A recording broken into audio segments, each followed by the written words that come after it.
Dear colleagues, I'm glad to talk to you about the environmental literacy in the context of art education. My name is Milica Marušić Jablanović, and I work at the Institute for Educational Research in Belgrade. And I'm here with my colleague, Simic from the Faculty of Architecture, University of Belgrade. It is important to us first to address to the notion of environmental literacy. It can be defined as the capacity to perceive and interpret the relative health of environmental systems and take appropriate action to maintain, restore, or improve the health of those systems. It is very important for Serbia and students in Serbia to address to those problems and issues because Serbia is dealing with a lot of environmental problems and our environment and environmental health are greatly endangered. The environmental literacy is actually the expected outcome of environmental education. This is UNESCO definition.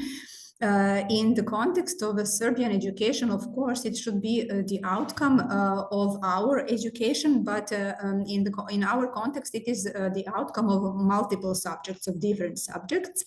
And we have the same attitude that it should also be the outcome of art education as well.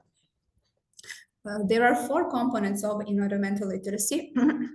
They are ecological knowledge, environmental affect, cognitive skills, and behavior. So we could not say that one person is actually environmentally literate if they do not feel and worry about the nature, and if they cannot understand environmental problems and search for the proper solutions for those problems, or in case when they do not behave appropriately towards the environment. The role of art. We think that the role of art is great in facilitating environmental literacy. Actually, science education often neglects this affective aspect of literacy, meaning sensitivity, love for nature, and care for nature. Nevertheless, this environmental affect is far better predictor of behavior than knowledge is. The art has the power to present the beauty of the nature as well as its vulnerability and endangerment. It can warn us, it can present the problems, and it can wake us up. So the power of the art in this case is great. The art classes should be related with other subjects, of course, that are related directly to the environmental topics. These are biology in the first place. Then after chemistry and technical education as well, geography, and so on. The international and national framework of competencies also emphasize the environmental literacy. And European Commission has offered the Green Competencies Framework that are defined, and they find four competencies: embodied sustainability values, embracing complexity, envisioning sustainable futures, and acting for sustainability. Concerning our own framework, in our law on fundamentals of education system, we have educational goal to develop awareness of the importance of sustainable development, protection and preservation of nature and the environment, and ecological ethics, protection and welfare of animals. Further on, there is the framework of competencies, general and inter-subject competencies. One of them is named the responsible attitude towards the environment. One of its indicators is the following. The student presents the understanding and readiness to engage in environmental protection, in resource management, in order not to endanger the possibility of future generations to satisfy their needs. So we can understand that our framework as well is focused on developing environmental literacy, not only the knowledge, but also this behavioral dimension. Still, if we really want to facilitate behavior, we must develop positive environmental affect. Because the several studies have found that affect is actually a strong predictor of behavior. We must be aware and we must be sensitive for the problems if we expect to have the proper behaviors in case of children and of course the adults. The art classes do have a capacity to influence this affective dimension of environmental literacy. It was found by different researchers. They can encourage creativity in finding solutions to the existing problems. And they should meaningfully relate to the topics of other subjects, taking into consideration the reality of environmental problems. We should always start from the problems that exist in our environment and that are really important for the students we are talking to. The art classes have the potential to open space for expressing and analyzing the emotions. And these emotions can also be connected to the nature and the problems the nature is confronted with. The role of art is important for students concerning environmental awareness, and artistic and creative activities are important tools that facilitate the emotional connection between people and places. The research finds that creative writing and literature and music and painting and photography, if they are utilized creatively in environmental education, can significantly contribute to achieving environmental goals. Therefore, we should never underestimate the possibility to emphasize the environmental sensitivity through art classes. And we should also understand that other subjects like biology or chemistry cannot really expect to touch upon this environmental affect as powerfully as art classes can. There are some important recommendations about the ways we can effectively learn about the environment. Of course, learning happens when the matter we learn about is relevant to us. Yeah, it should be familiar to us, and it is the best if it is related to our immediate surrounding. If we want to achieve a learning and change, the programs we offer should be related to the local context. They should include topics and places and materials that are offered in our surrounding. These are some principles of place-based learning that was shown to affect our behavior and to be really effective in facilitating environmental literacy. Learning about the environment should occur by exploring, by facilitating the sense of surprise and wonder and appreciation of the local area. Now we have some positive examples of the good practice in Serbia. This first one is organized and facilitated by the Škogled organization. It is a summer school in elementary school in municipality of New Belgrade, of Novi Belgrade, and it includes all the before mentioned art activities which are now applied in the space of the school garden, and the space of the school garden is now reactivated, and it is like there's some interventions applied in the space, and those are designed, some of the urban designed activities and intervention like this plateau of the wooden decking, as you can see on the picture, as well as some kind of landscaping and improving the greenery of the school garden and making it according to the principles of the placemaking. So the various art activities are included. As you can see, this is the music meeting with the musical artists, where kids are engaged in the actively creating song related to the topic of the school and the friendship.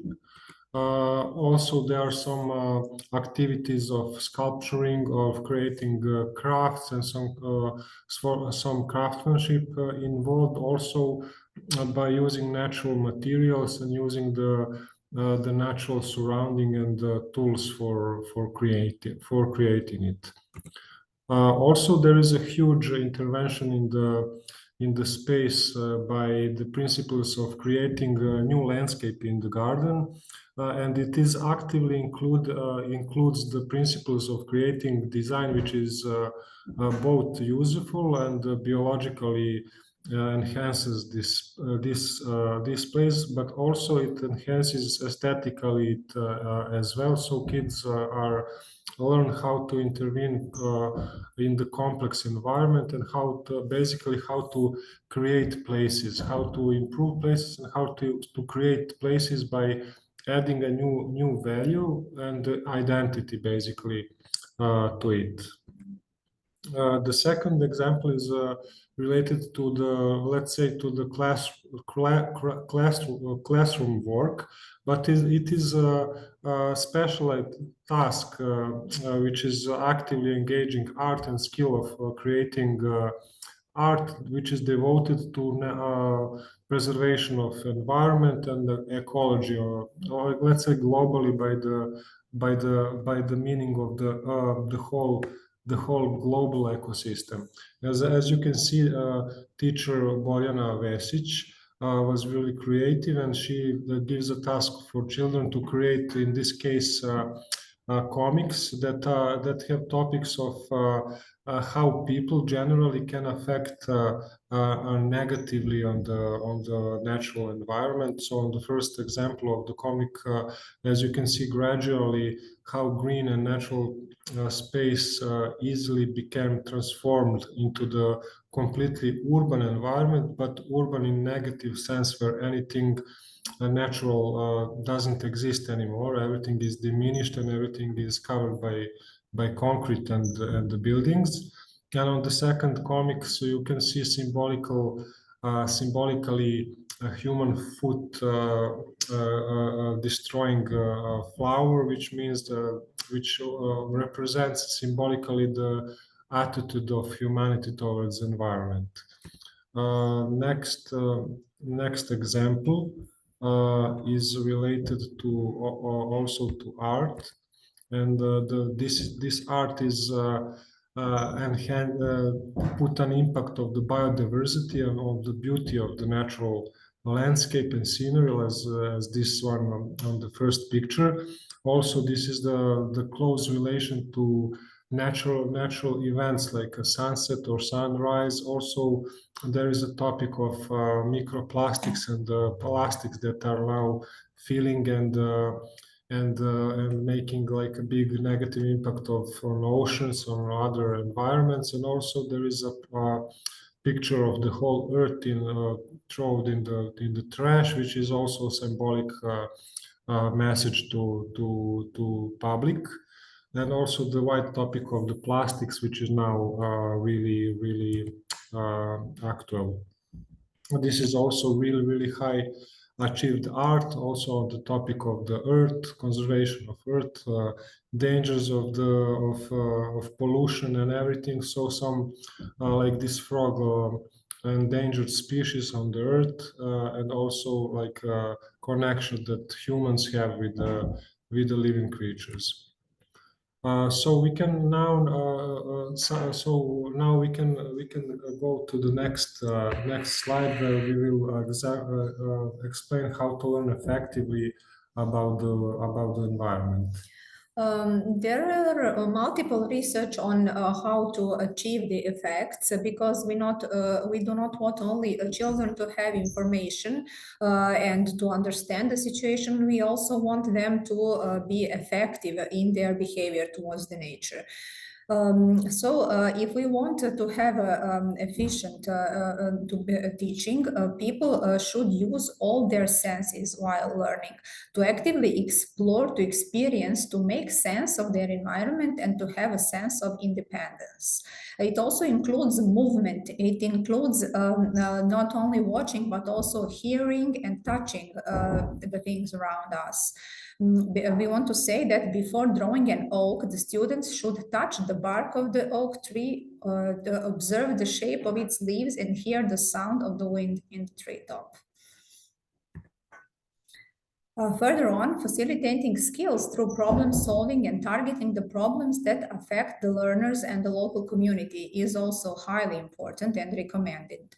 Developing the proposal of solutions requires creativity and exploring.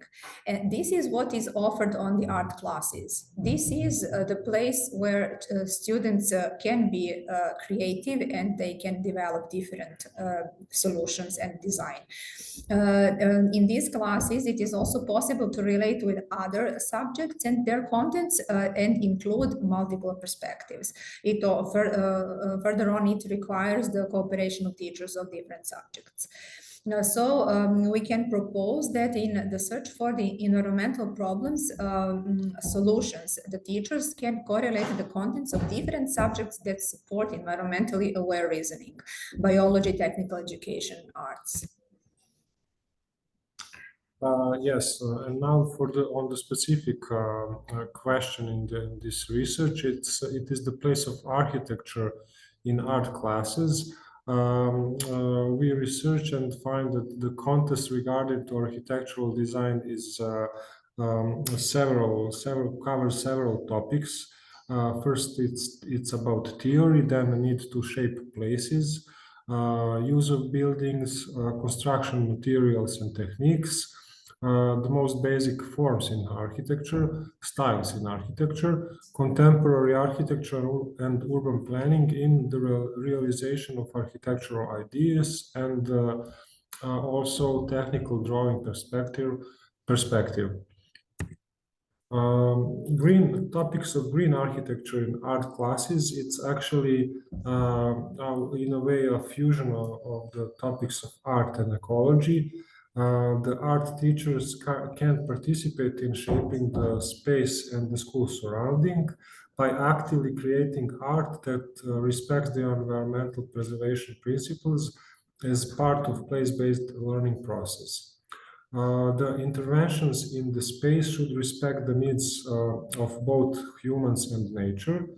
The art classes offer space for expressing our impressions on the architectural design in the context of environmental conservation. And it is necessary to reflect on both aesthetic and environmental dimension of architecture, and that is where the architecture is a good common ground of meeting art and ecology. So now we will go to conclusions. Through artistic expression, it is possible to bring closer to an individual not only the beauty of the nature, but also the extent of its destruction, to emphasize the effects of inadequate actions, but also to explore the solutions. So the art has the potential to warn, to intimidate, and to encourage. This potential should be widely used in our education. In this sense, the contents of art culture should be integrated with the environmental sciences contents so that the overall contribution of teaching could really aim to have effects on various components of environmental literacy, not only knowledge, but also the feelings towards the nature and to the fear for the future of people and the nature. Relying on all the commitments we have taken, we must integrate ecological principles into various subjects, not only science. In order to achieve effects, teaching should be devoted to a cognitive dimension, meaning knowledge and cognitive skills, affective and behavioral domain of environmental literacy. The art classes can and should contribute to environmental literacy development. It is important for the children to know the characteristics of the materials they use in the class, to consider where the materials come from and where they end their life. It can be discussed in the art classes as well as in biology classes, for example. To think in divergent manner, to reflect on their feelings towards the nature. This is also the place, the art classes are the place where we can reflect on our feelings towards not only the art, but also the nature that is presented in the artworks. It is important for art teachers to understand the use and the power of art in developing the environmental awareness and sensitivity. Thank you for your attention.